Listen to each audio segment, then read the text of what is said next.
welcome. I'd like to thank each of you for coming this evening. As you are aware, this is a listening session that we would like to hear from you as a community regarding the proposed grade band realignment. That right now the current proposal is to realign some of our southern area schools to a pre-K through 6 and a 7 through 8 alignment.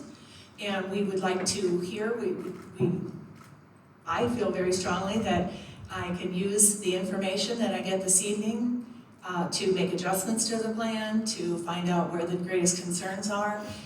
We do have a number of benefits that we presented at the public board meeting, and thanks to Mr. Glotfelty, I can display this for you. The entire plan is on the website. It's under facility utilization. We do have a number of decisions that we need to make in the upcoming year. And if you saw in the paper, we kind of have this ongoing issue, the perfect storm at this point, with some things that we haven't had to face before, one of those being the blueprint for Maryland's future.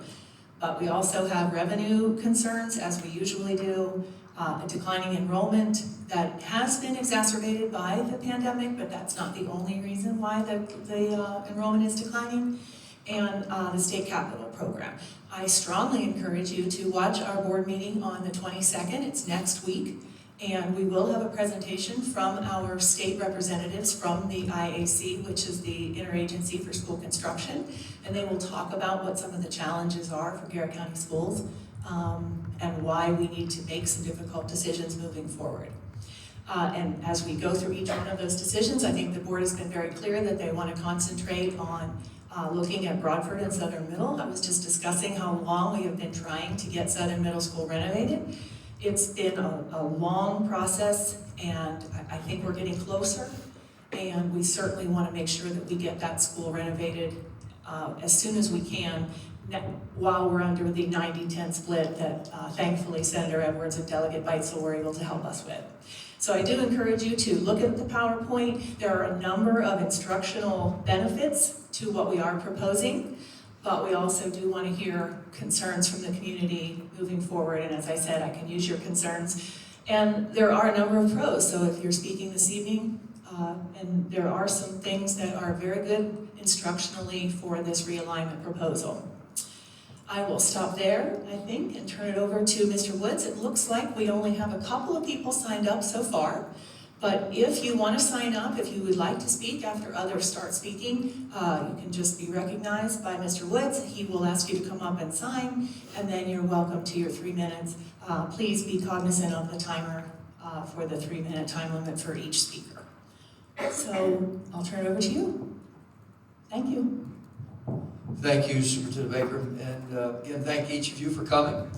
We hope to hear some ideas that certainly will help us as we go forward with a lot of tough decisions that have been put in our way in terms of how to financially be responsible for our school system. So with that being said, it is board policy. It's a 3-minute limit. It is board policy that you may not give your 3 minutes to someone else, let them have 6. If you decide that you would like to speak as we get started, again, please just come forward, put your name on so we have a log of who spoke, and we'd be glad to listen to each and every one of you if you decide to speak tonight.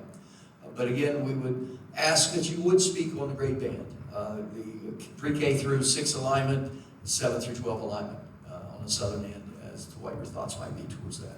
So that being said, the first person that we have is it Mason Smearman? Is it Mason? Mason, come forward, please. Thank you for coming. Hello, my name is Mason Spearman. I would like to address the decision that the Board of Education has decided to relocate the CTE programs as the food mechanic programs to a central building in Access, Maryland. With unloading and loading time, it is likely that the CTTC building is in a 45-minute drive from Southern High School, while it is only a 5-minute drive from Northern. In total, that comes to an hour and a half for Southern, while it is only 10 minutes for Northern. The relocation of these two programs, such as foods as a pathway, causes the people who take this as an elective will not be able to do so. But the people who take this as a pathway is only going to be getting 3 credits, because they will be having to take an hour and a half as well as an hour for that class.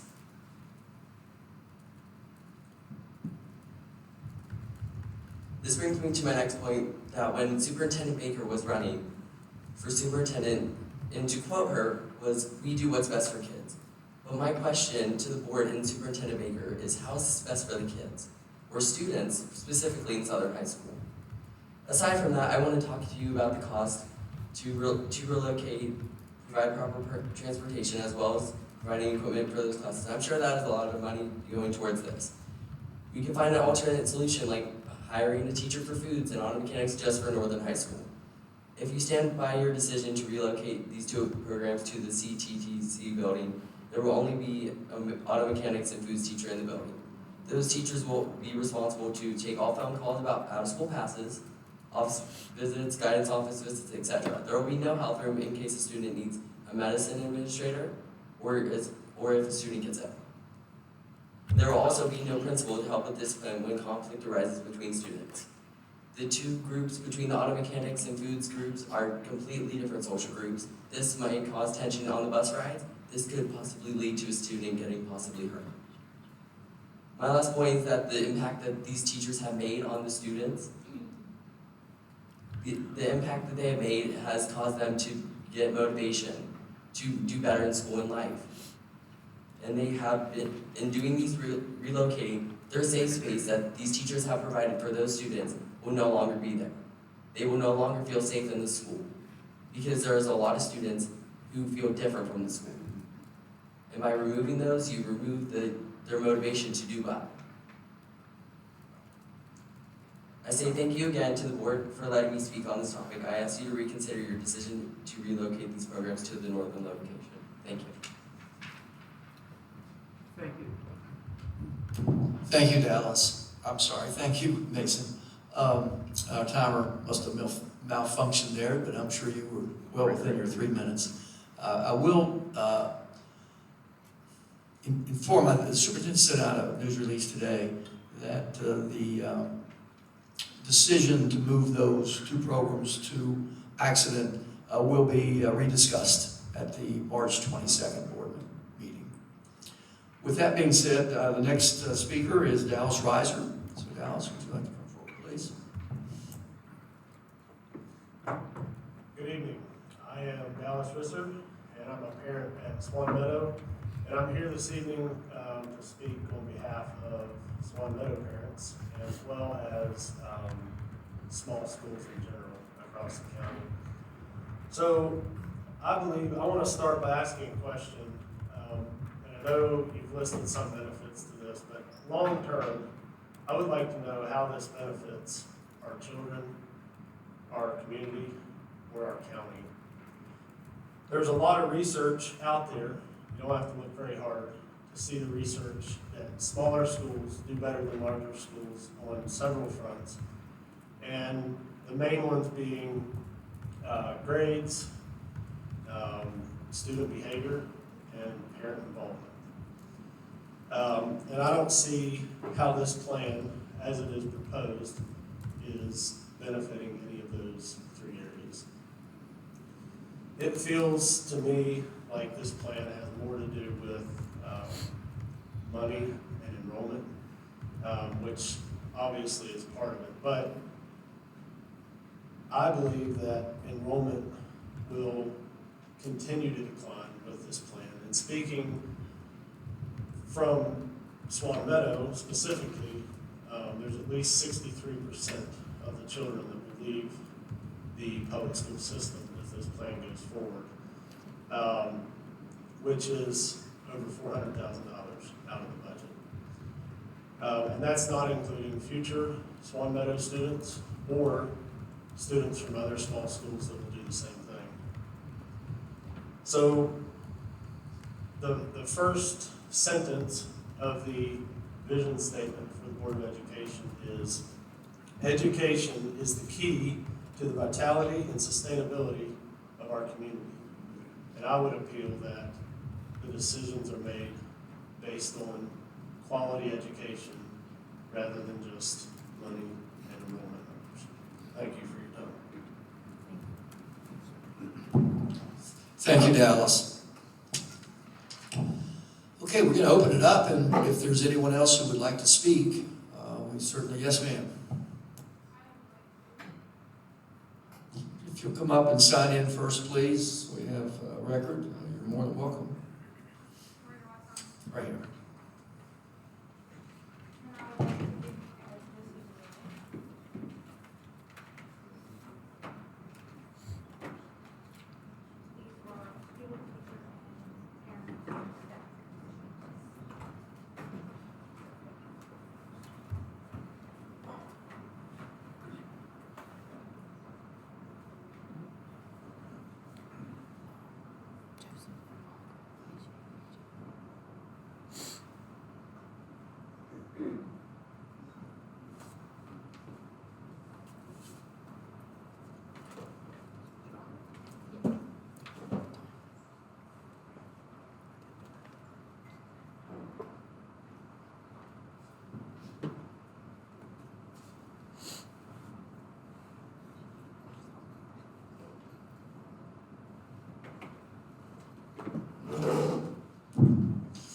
Okay, this is Miss Jonna Collins, signed up to speak. So, Jonna, go ahead.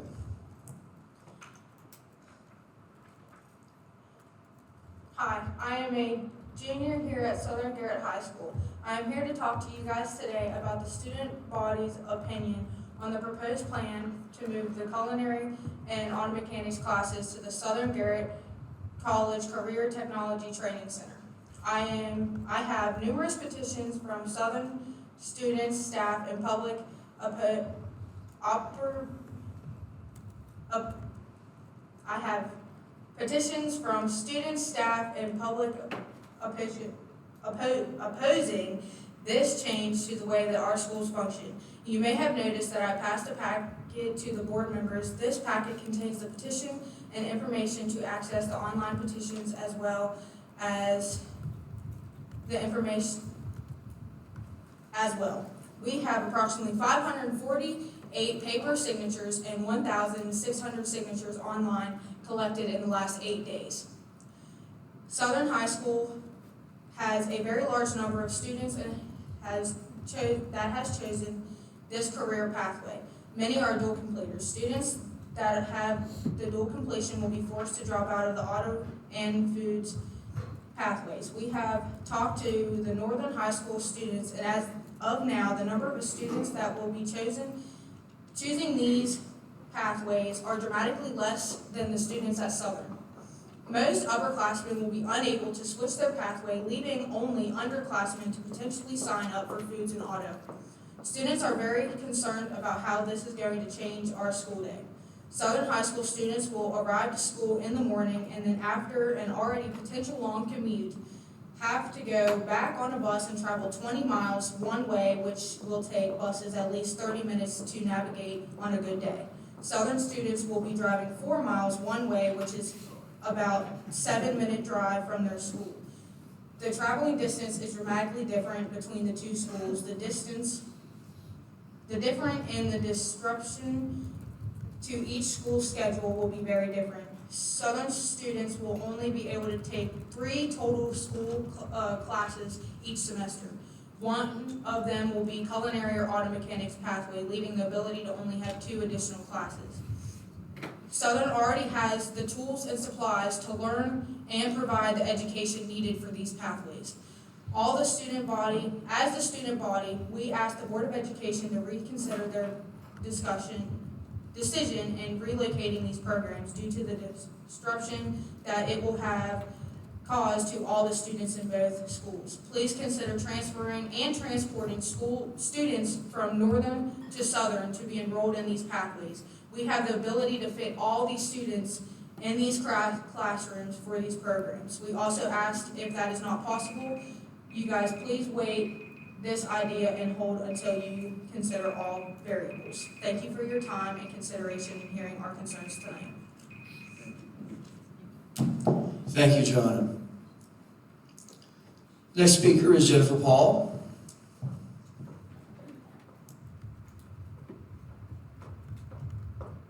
Forgive me, I don't have any notes. I didn't plan speaking, but anyway, I served on the strategic planning committee 3 years ago, I think it was. And consulting with Dr. Lever about the grade beam configuration, I took it upon myself to call around to many schools within the state of Maryland to see where this works. He said it works, I wanted to see where it works. So I called numerous schools, at least 10. Every school that I called had less than 300 students. They were not separated, they had lunch together. And a lot of them were private schools. So I never seen where this worked in a public school setting. And I think you're gonna have a lot of discipline problems, behavior problems. You know, I know this worked years ago. I know that 7 through 12 was a thing back in the day, but times have changed and kids are different. So I really think you need to consider those things, what you're exposing these young children to.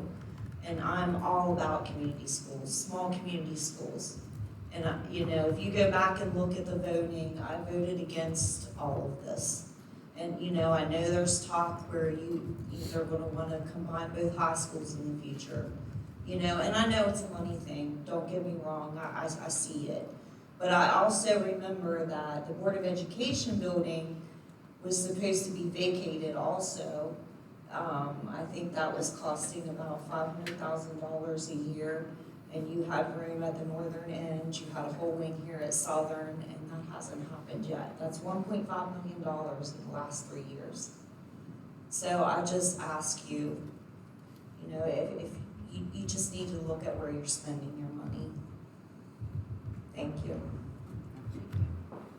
Thank you, Jennifer. Our next speaker is Dave Moe.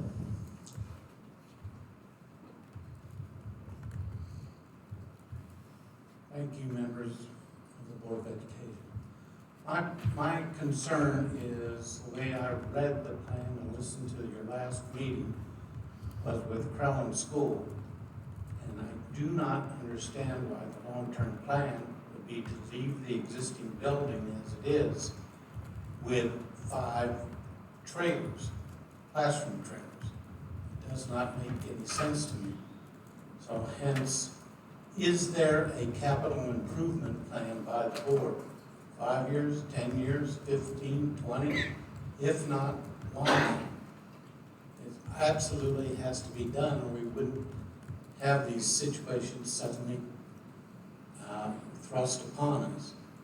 I understand the lack of student body and the decline the last few years of roughly 200 or more plus each year. The entire country is losing population. It's not unusual. So we have to address this via capital improvement programs for 5, 10, 15, 20. They can be reviewed and adjusted each year, but they must be done. And the board, as I understand it, has failed to do so. So I urge you to do that. And I support the Great Bend realignment. It is something that was obvious to me 3 years ago during the strategic plan when Dr. Lever was here.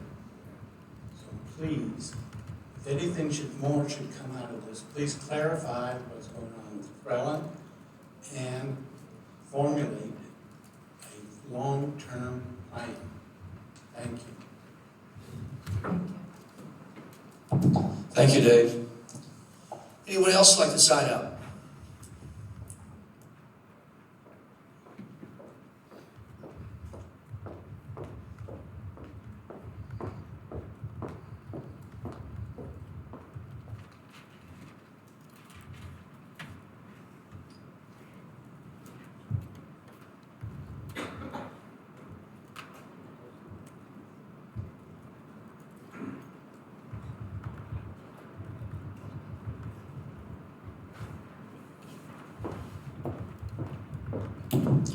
Our next speaker is Rebecca Gordon. So a few of us came from the northern end. We're here to represent Route 40 Community School. Sorry, public speaking is not my thing. And the southern end schools. We understand the meeting is for the southern end. We respectfully choose to wait to voice our concerns at the meeting we were promised. We just want to make sure we have our meeting. We are all here for the same reason. We look forward to the upcoming meeting so we can plan better for our children. Thank you, Rebecca.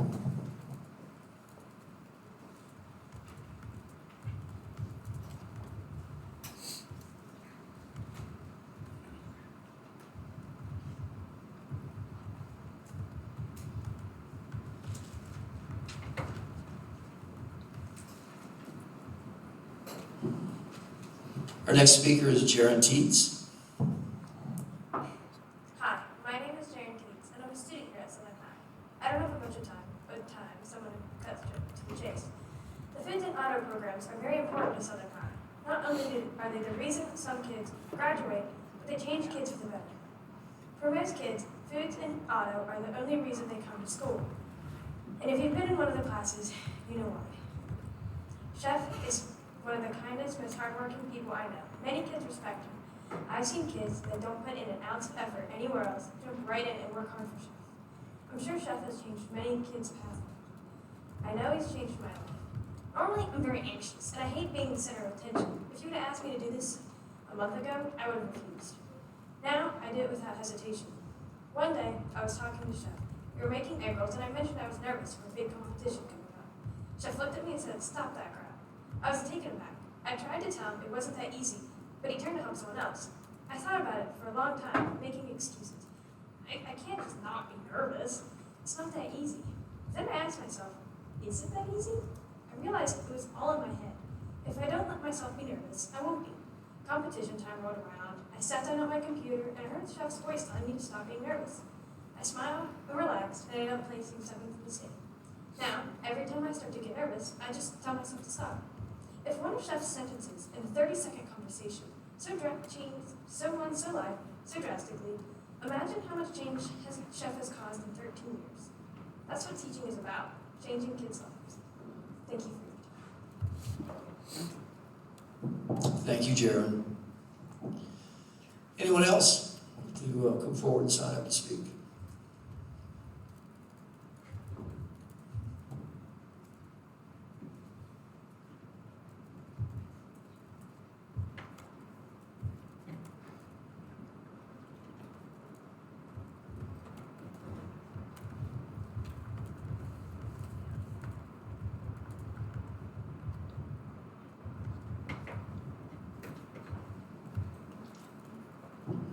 Our next speaker is Heather Sanders.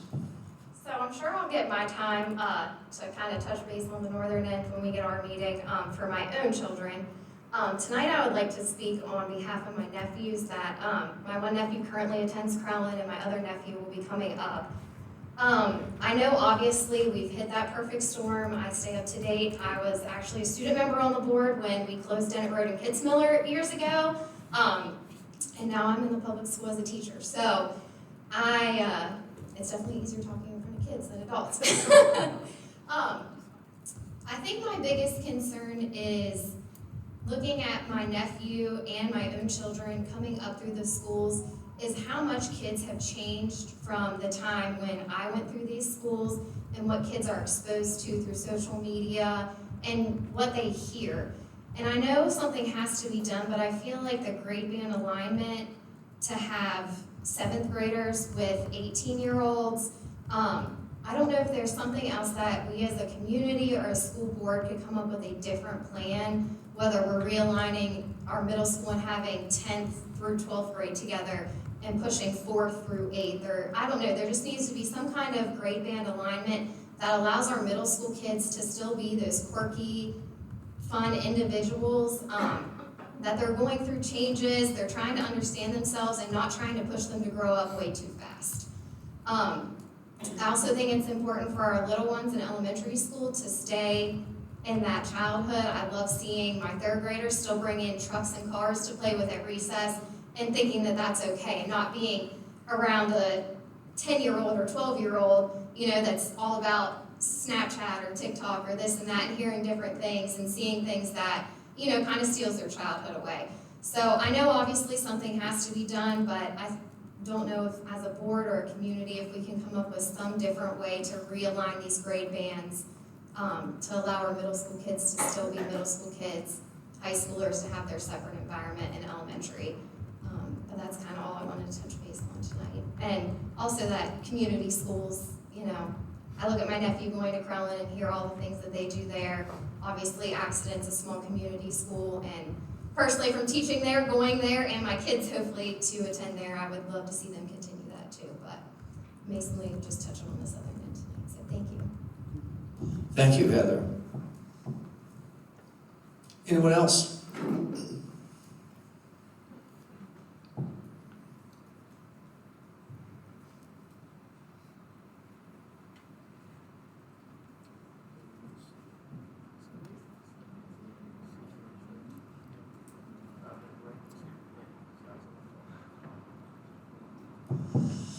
Okay, let's take, I don't wish to speak, but I'd like to know, are we allowed to ask questions of the board? Can we ask you? well, we have a regular public meeting, yes. Tonight was designed as a special meeting to listen only, because we have no answers. To say to you that we have answers would be a lie, because we don't. In terms of the grade band alignment, we will be doing a feasibility study that will give us a lot of answers. I do encourage all of you to either watch or come to the March 22nd board meeting.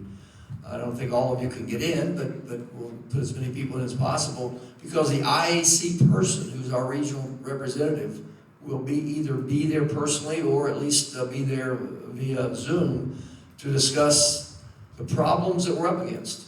The state gives the money, so the state has the rules, and there are new rules. And we need their cooperation with what we're doing, so it's important to understand what perspective they're coming from as well. So without knowing all of those things, which will take a couple, 3, 4 months before we know some of those answers, we'd be giving you, we'd just be talking. Sure. Anyone who doesn't want to speak can email your questions or your concerns to our website. We certainly read every one of those. You know, it's kind of a year-long process that we're in. You know, we do a feasibility study, we find out what that says to us, we make a capital improvement recommendation, the superintendent does, to the commissioners for their approval, we take it to the IAC looks at it in October, November, so that, you know, this is the first step of a lot of steps that have to be taken.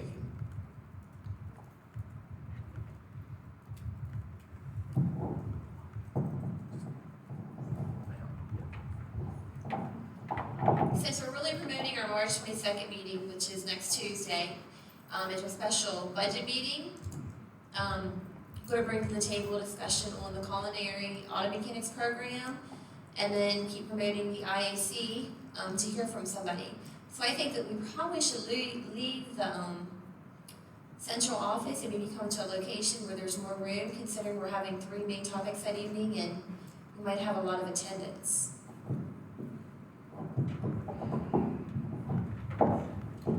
We certainly discuss that with the IT people to make sure that we're able to do that. There's a lot of things that sounds easy, but one of them is that to make sure that if we have a Zoom participant and we're trying to also go over the internet at the same time, we're not sure about our ability to do that. But we'll check and see. So thank you.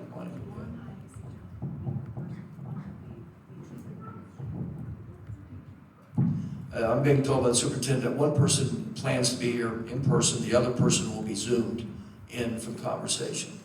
But so we'll do what we're able to do, that's for sure. Let's take, if you want to take 5 minutes to see if somebody else decides they want to speak, we'll do that rather than just dismiss. So, you know, we kind of just hang out for a couple minutes and see if there's anyone else who wants to speak.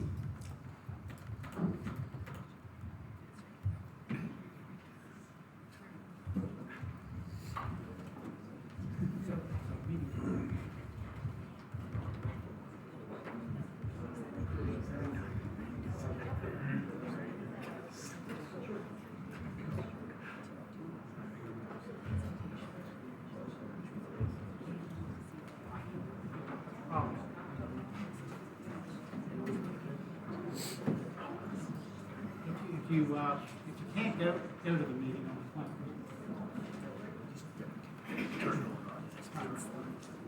20th. Hi.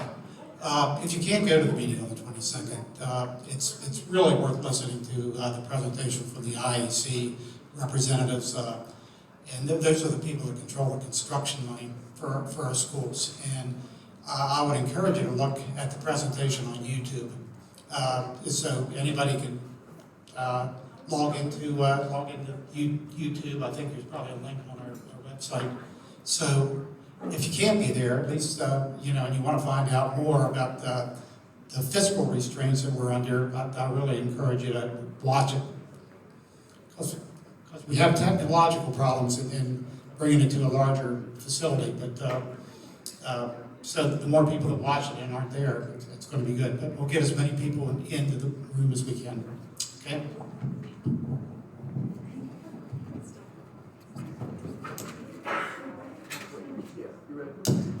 We do have another speaker. Michael, you want to go ahead and speak now? See if somebody else wants to follow you. I was trying to keep quiet on this. Can you hear me? Can you hear me? Can you hear me now? Yes. There's a natural order to the universe. Big fish eat little fish. Pack animals forward. An alpha male dominates the dominance. A couple of speakers already touched on this subject. Everything we talked about was space and money, and not social order. By introducing young children to older children, they're going to get picked on. The grade band alignment that we currently have, elementary school, middle school, high school, that's repeated all across the country. Not only that, it's repeated all across the world. Scandinavian, European, Japanese. Not exactly the junior high school model we have, but they do have those age breaks. As mentioned already to somebody else, primitive tribes.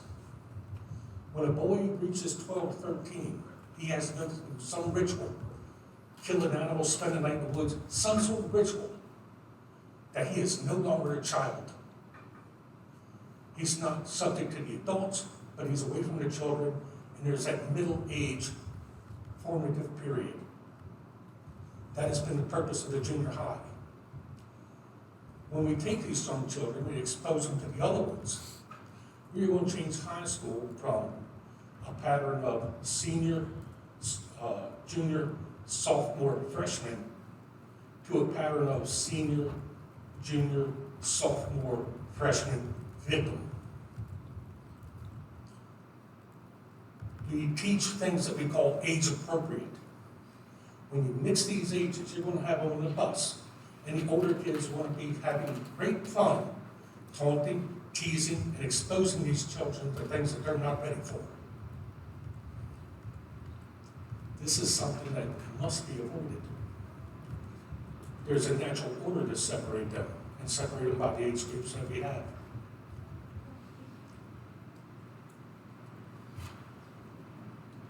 That's the reason I oppose the grade band realignment. And it has been touched on by somebody else. We haven't considered the time travel that it's going to take, especially for the younger ones. With pre-K going to the elementary schools, pre-K for an hour and a half bus ride is a bit much. That's a 3-hour ride every day for a toddler. These are formative years. This is formative time. They're very impressionable. This time should not be wasted either. Thank you. Thank you, Mike. Arlene Lance.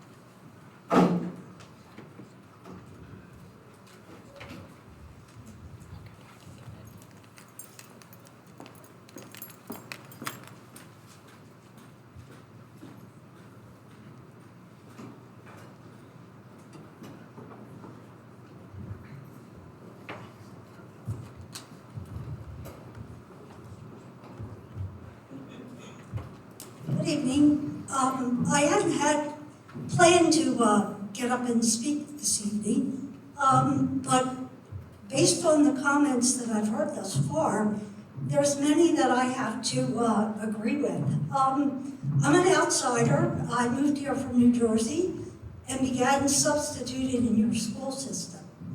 To have a full opportunity to get a grasp of what's happening in the community, I chose to substitute at all the schools in the southern area. I have to agree with the gentleman that just spoke in that I've been in the classroom with the high school, freshman, sophomore, junior, senior. Those individuals, or many of those individuals, refuse to learn. Not all, but many. As a result of that, many of the other students who are trying to learn are impacted by their behavior. So now we combine that environment with the younger individuals, and we really do have a recipe for disaster. Many of the teachers have little opportunity to reprimand these students. Students refuse to work, period. When working with the students, they push back. Even with a special ed teacher and a regular teacher in the classroom, there are still significant challenges. So I'd have to agree with the speakers in that we do really need to be thinking about how times have changed and how the environment and the social environment that we're in today has a huge impact on what these individuals are doing in the school, let alone the poor teachers who have to deal with it every day. Thank you. Thank you, Joanne.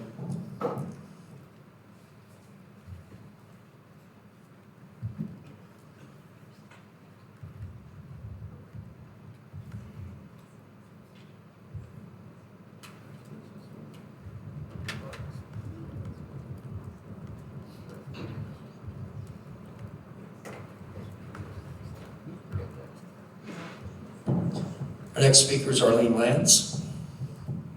Hello, Arlene Lance. I teach at Swan Meadow School.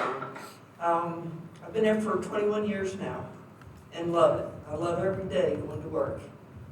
Out on the playground today, I got to see the 8th graders playing football with the 3rd, 4th, 5th, 6th graders. And you should have seen those kids' eyes light up when he tossed it, passed up his buddy for the long throw to throw to that little 3rd grader, and he caught it. Look at those relationships that are being built in that K-8 school. The role models, our middle school kids are role models and leaders in that school. You don't have that relationship in those big schools. There might be a few here or there, but you know, in the small schools, the faculty, the staff, they know every kid, they know every family. Every family's phone number's in my cell phone. My cell number's in every one of their parents' phone. And we talk on a regular basis.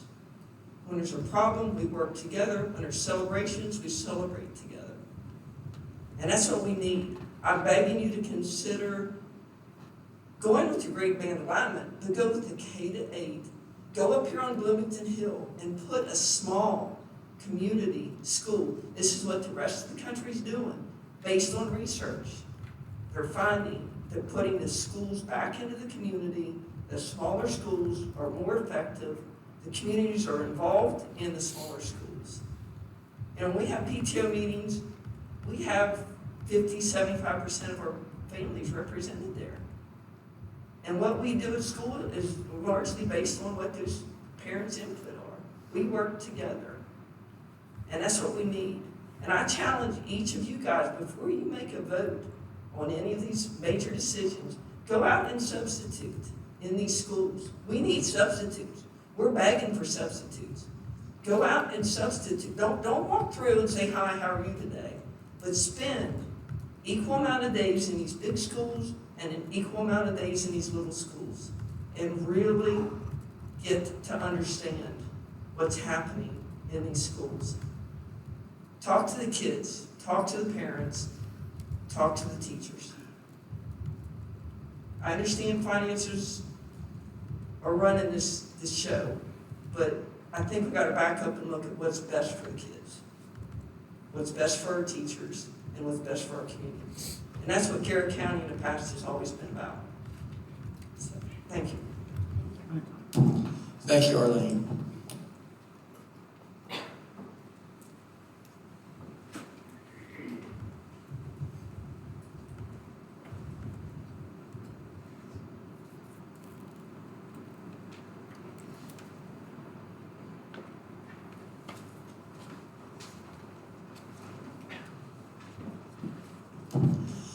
Linda Ashby is our next speaker. Okay, thank you. I've raised 2 children in the school system currently successfully, and I now have 2 grandchildren in the school system that I want to be successful. So in your previous discussion at your board meetings, we had issues or concerns that we didn't hear addressed. We'd like to know what the child-to-teacher ratio is going to be in the new alignment versus what the current child-to-teacher ratio is. We'd like to know this child per square footage compared to what it is now. We'd like to know also the performance levels that are anticipated, because children at Broadford, while the population is declining, so is the performance levels of the students, and what plans we have to improve that performance level when we're adding schools together and increasing, obviously, grades. Are we going to be able to continue with smaller classes, or are we going to have larger classes, which is going to impact their school performance? If someone could please address those topics, I think as citizens we'd appreciate that. Thank you. Thank you, Linda. Anyone else like to speak before we adjourn the meeting?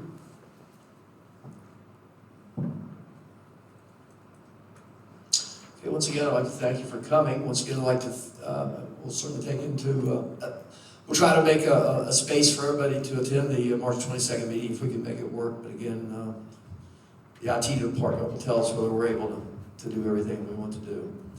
So with that being said, please watch the meetings, attend the meetings. We listen to everything that everyone says. Again, there are going to be difficult decisions for the school system for the next few years. It's just the way it is. There's no way to sugarcoat it. It's just the way it is. We've lost so many hundreds of students, which equates to millions of dollars. And the schools still need to run, need to be fixed, need to be maintained. So again, we appreciate you coming, and we look forward to seeing many of you on the 22nd.